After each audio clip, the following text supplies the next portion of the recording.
Depuis 2019, un climat social tendu prospère et demeure, faisant monter de 3 points les victimes d'agressions, les faisant passer ainsi de 50 à 53% en 3 ans, selon le rapport du ministère de l'Intérieur sur l'insécurité en 2022. Louis Chêne, étudiant à Grenoble, a été violemment agressé et dépouillé.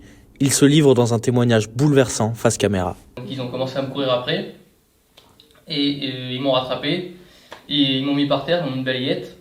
Ils ont commencé à me frapper, à me ruer de coups et du coup ils ont pris mon téléphone, mon portefeuille, mes écouteurs, ils ont pris tout ce que j'avais. Du coup suite à ça, j'ai porté plainte pour agression avec circonstances aggravantes, comme motif le vol. Et suite à cette plainte, j'ai toujours pas eu de nouvelles. Je suis dans une association actuellement.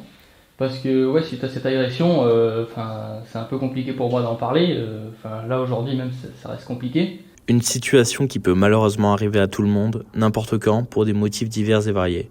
Hervé Gerby, avocat au barreau de Grenoble, nous explique quels sont les tenants et aboutissants de ce type d'agression. Le climat social peut effectivement être un facteur multiplicateur du nombre d'agressions. Hervé Gerby avait réalisé en 2020, en partenariat avec Via Voice, une enquête sur l'insécurité à Grenoble.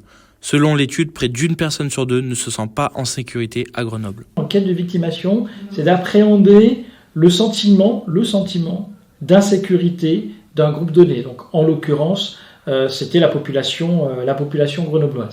Des faits divers qui continuent de défrayer la chronique et de retenir l'attention des autorités. Avec un projet de loi sur la protection des femmes, les pays européens devraient ratifier pour la première fois une loi commune sur les violences conjugales liées à des violences sexuelles.